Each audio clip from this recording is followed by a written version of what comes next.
universe of sounds from a world of motifs.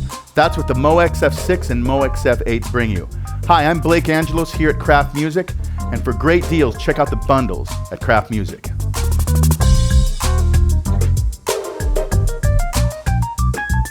From the beginning of the Motif series, there were three guiding principles that we tried to follow in the development of this product. Great sounds was one of them.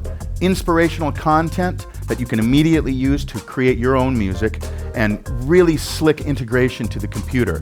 And this instrument is no different from any of those motifs. In fact, it's even better in a lot of regards.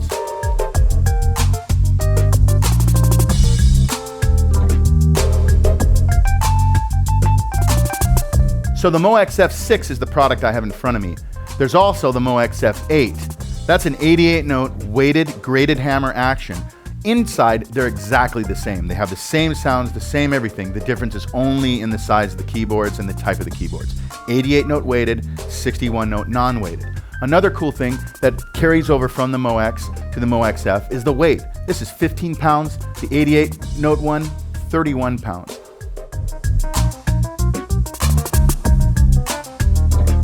From the inception of the Motif series, there were three guiding principles that we tried to follow at Yamaha. Great sound, inspirational content that you can use for your music, and really slick integration to the computer. And the MOXF is no different in that regard. Let's start with great sound. The MOXF features the wave run from the flagship Motif XF. All the sounds of the Motif XF are in this board. In addition to that, you can have 8 simultaneous effect blocks on 8 parts. That's great when you're in a sequence. It's the exact same specification as the flagship Motif XF. So let's start with some of the great sounds. So the full concert grand piano, that's one of the first sounds I like to show you. It's in the MOX as well, and we continued it in the MOXF. But we also have the natural grand S6. The darker piano that we introduced in the Motif XF is also in the MOXF. Now I'm going to show you something that's kind of cool about this. I also have the S700 for XS. This piano we released on the inspiration and the flash content for the Motif XF. So what does that mean? That means that I have a single flashboard slot inside of this instrument. That means that I can have more sound, more samples. So one of the content blocks that I put in here was the S700 for XS.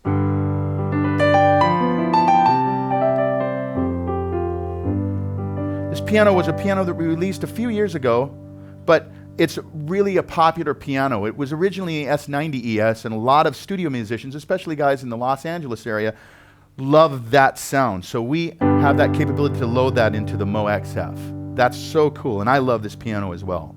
One of the cool things about the entire Motif series, again, is expressiveness. It's something that I think goes through all of our instruments, is this beautiful expressiveness. So I'm going to show you this nylon string guitar sound. This has been out for a while, but it continues to amaze me, and it continues to really impress people, and it really shows what is capable. So if I play a few notes on here,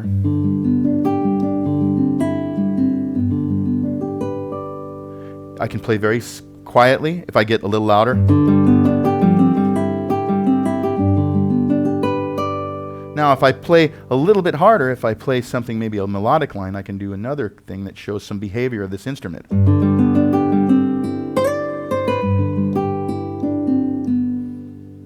So now I have a slide when I hit it really hard. But you notice it's quiet.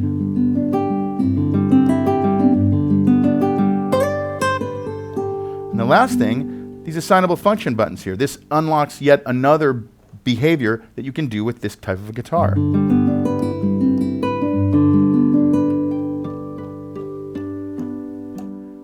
We took a lot of input from customers and artists on what sounds they were missing that we added to the Motif XF. And here in the MOXF, we have those sounds as well. Again, it's the same wave ROM. So the tremolo string section, I think, is really cool in this. As opposed to using something like modulation to make that sound, it's actually a string section playing tremolo. But again, these assignable function buttons unlock another aspect of that sound. So when I turn this one on, it's Arco. with the bow, or pizzicato. Now here's a sound that's new to this MOXF. It's this archtop jazz guitar sound that is actually from the MOXF6.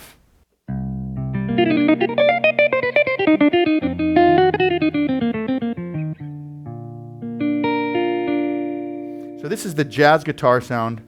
Very cool. Another cool thing about this is in the style of the great guitarist Wes Montgomery, he would play in octaves. I can hit the assignable function button and I get...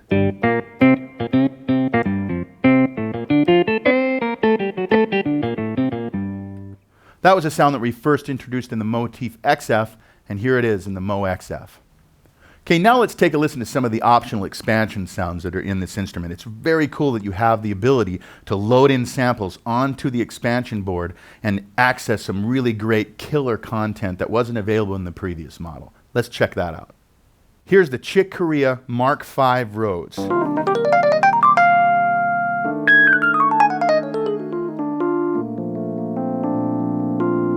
This instrument we released with the 10th anniversary package. It is a faithful recreation of Chick Corea's personal Mark V Rhodes piano. It even has some of the cool things that are very interesting about that piano. For one thing, there's two separate preamps in his model. One for the left hand, and then at the G, a second preamp.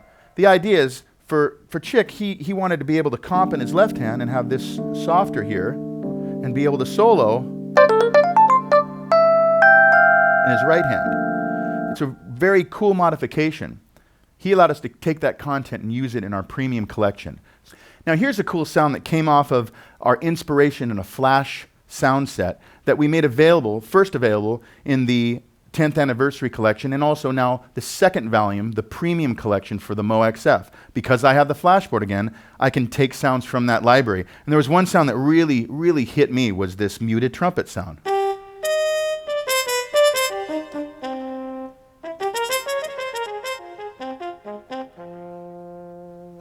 I love the breathiness of that. It's just a cool sounding muted trumpet sound. It reminds me of Miles Davis, and I love that sound. So there's two sounds that are coming off the flashboard. Tons of sounds are available on the flashboard. I'll play a few more as we move on here. But it's a great thing. We have the entire waveform of the MOXF6, the flagship product, but we also have a flashboard slot to add new content. And that content, the cool thing about a flashboard is that I can load in these new samples and they stay on the flashboard. So when I turn the power off on the unit, it doesn't go away like it would with standard RAM. It's a great thing that we added to this. Another cool group of sounds that comes from the Premium Collection Volume 2 that we released that is available for the expansion board is the Twisted Tools collection. So these are really great tools for music like dubstep, like glitch music, drum and bass, that kind of stuff. So let's check that out.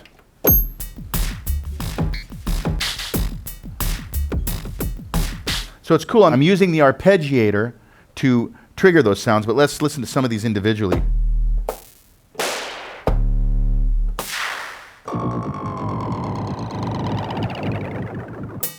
Here's another one of those kits as well. This one's called Glitch Machines.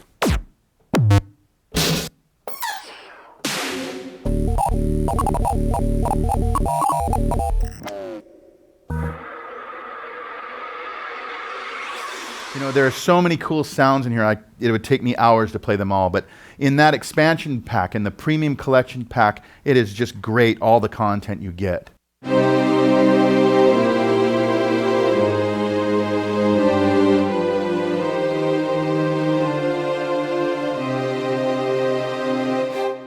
Now let's talk about inspirational content. There's over 7,000 ARPs in this. When we say ARPs, arpeggios, we don't just mean notes that play up and down the keyboard. These are things like drum grooves, bass lines, keyboard licks, all sorts of stuff. And the performance mode of the instrument is all about that.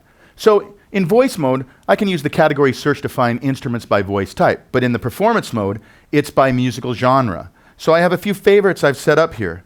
One of them is this one called Workstation Alpha, is the name of this.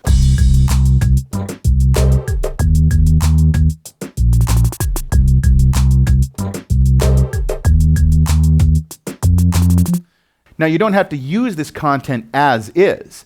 you can instantly record this content into the sequencer and change it exactly how you want it to be. So for your music, it's just for inspiration. So if I play this,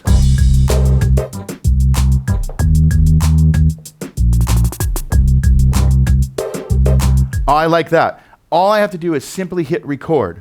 And then I just point it at either a song or a pattern. In this case, I'm going to point it at a pattern. Pattern is anything 4 bars, 8 bars long. So I'll just record a 4-bar loop, and I can work with that to kind of get me started. So I immediately start recording. And the cool thing about this is that I can set it so it's key on start. So as soon as I press the button when I have the recorder engaged, it starts recording. So it's instantaneous.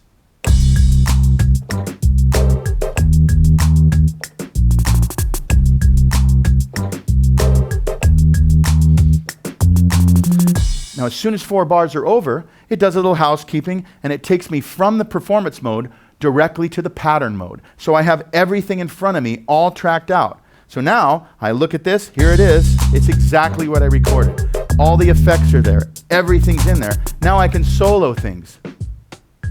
So let's say maybe on this one, I want to have every 2 measures a fill. So I'll go into this function called real-time loop remix. And I'll select the interval being every 2 measures, interval equals 2, and I'll use maybe a roll type fill, and we'll see what that sounds like. So I have it soloed, hit enter, and it automatically generates those fills. Now I can listen to it in context with everybody else. Now I'll do it again.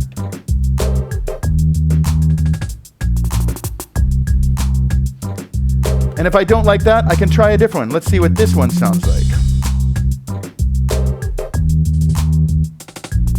Oh, that's the one I like. So as soon as I hit OK, it writes that data now to that track. Now let's say I want to change something else. Let's say I'm listening along and I solo my bass track, and I realize I don't like that. So I'm going to keep the arpeggiator off, and I'm going to record my own bass line on this guy.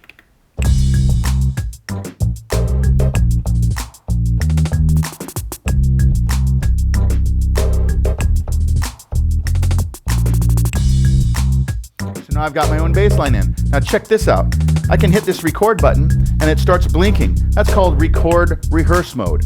It allows me to freely change tracks and rehearse other tracks I want to add to it. Like maybe up an octave. Okay, I like that. Now I have something. As soon as I hit that button, it drops me back into record mode. I'm going to wait until I get to the top here.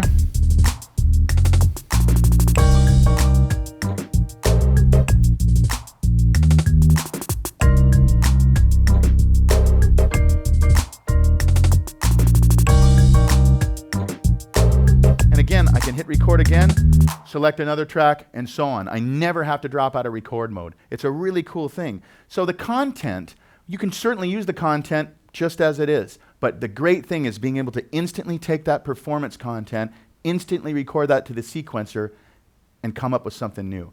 That's the inspiration. That's a guiding principle that we've always had with the Motif series, and we have it in the MOXF, except we also have all these killer new sounds in here as well. It's awesome. So now our third principle is integration. Great sounds, inspiration, now integration. In 2004, Yamaha acquired Steinberg. Steinberg is one of the leading software developers in the world. They make Cubase software. So with every MOXF6 and 8, you get Cubase AI 7. So the integration is really cool in this. It basically makes the seamless connection between the computer a reality with hardware. That's really never been done before we really did this. So I'm going to go ahead and launch Cubase. To me, one of the cool things about this integration is, see, I remember when I first used the DAW software and I started using a virtual instrument. And I'd be working on that, and at 2 in the morning, I'd turn off my computer, and I'd turn the computer back on the next day, and all the sounds would be exactly where I left them. And I remember thinking, wow, I wish my hardware worked that elegantly. Because before, I'd have to have an editor librarian off to the side, and I have 2 files that I have to save. Or I'd have to save the sounds locally inside the hardware instrument and load them. And sometimes I'd lose a file, and I have to recreate stuff. And I remember thinking, gosh, I wish everything could be stored in that controlling sequencer. We've made that a reality with the Motif series, and that includes the MOXF right here. So I'm going to open up a file here. Now you remember, this was what I was working on before. That's what I recorded with the sequencer. That's what I did inside the machine here. And let's say I've saved that off and I'm going to do something different here. So I'm going to open up this file. And the great thing is that when I open up this file, it's going to send all of the sounds that I was using now in the DAW and saving that in the controlling DAW and sending it over. So it functions exactly like a virtual instrument. So now I've opened this file. It's sitting right in front of me. And I'm going to hit this DAW remote button right here. Wow, everything's right in front of me. Now check this out. I can hit the mixer button, and it calls up the mixer inside of Cubase. And I can hide that. But the cool thing is this. I can hit this VSTI window, and what does it do? It doesn't open a VSTI instrument. It opens up the editor for the hardware. But it feels like a VSTI instrument. In fact, I can open up a VSTI instrument in here. It's pretty easily done right in the front of the panel here. But I'm going to close that window now. And now I'm going to press play because I've hit the DAW remote button. This is now a remote control surface for Cubase. I can go over here and I can move it up and down. I can select tracks. I can hit play. And it's going to start a totally different style of music that I've recorded.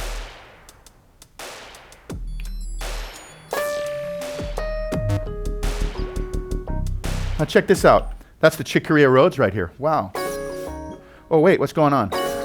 I have to turn off what's called local control. Now how do I do that? Do I have to enter into a utility menu? Or do I just hit this button that says Quick Setup #1, and guess what? Local control's on. It's set up by pushing this Quick Setup and the #1, and it's now configured to work with the computer. Now if I want to work without the computer, I go to Quick Setup 4, now that's working alone. So now all I have to do in the DAW record mode is hit record, Cubase is in record.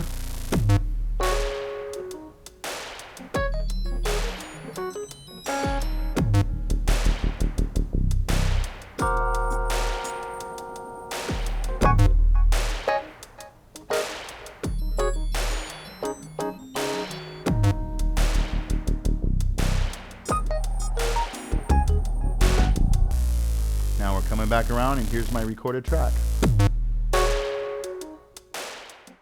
Let's talk about some of the hardware connection here. I'm connected via USB. So it's USB from this to the side of the computer here. So what does that mean? That means that the MIDI information is being transferred over USB, but check this out. It's actually a 4-in, 2-out audio interface. So 2 of the audio channels going to the computer are the motif sounds. I'm recording that, but check this out. I also have 2 A to D inputs on the back of the unit here. And I have an on and off to control that input into the computer. So what does that mean? That means I can route a guitar through the effects of the MOXF and use the cool modeled guitar effects, which they are, to the computer and record with effect. Or I can maybe put a microphone in there and record audio to it. It's an audio and MIDI interface as well as a great sounding synthesizer. That is so cool, and there's really nothing quite like this in the market. When we partnered with Steinberg, we did it so well. It's so integrated. Now, if you don't use Steinberg, we would love you to, but if you don't, if you use Logic, let's say you use Performer, let's say you use Live, it works with all of those as well. It doesn't have the integration similar. I don't have the VST editor like I have in Cubase, but it works as a remote control surface. It works as an audio interface. It just works. It's an elegant, killer product. And the one thing I love about the MOXF is that it's a great value. It's not super high cost. You would think it would be, oh, it's going to be so expensive, but it's really not. And if you go to Kraft Music, you can see just how low cost it is. Don't forget about the great bundles. A universe of sounds from a decade of motifs. Sound, inspiration, integration. It's always been the guiding principles of the Motif series, and now with the MOXF6 and MOXF8, it continues that great tradition. Whether you're on the stage, in the church, at home, as a producer, this is a killer product across the board. If you just play sounds, it's great for that. If you want to connect to the computer, it's great for that. As a matter of fact, I can play things like iTunes through this. I've never, that's something I show all the time. Wow, you can play because it's an audio interface. It's just a great product. For great deals, check out the bundles at Kraft Music. They'll get you set up with exactly the right package for whatever you need. I'm Blake Angelos, Yamaha Corporation of America. Thank you so much for watching.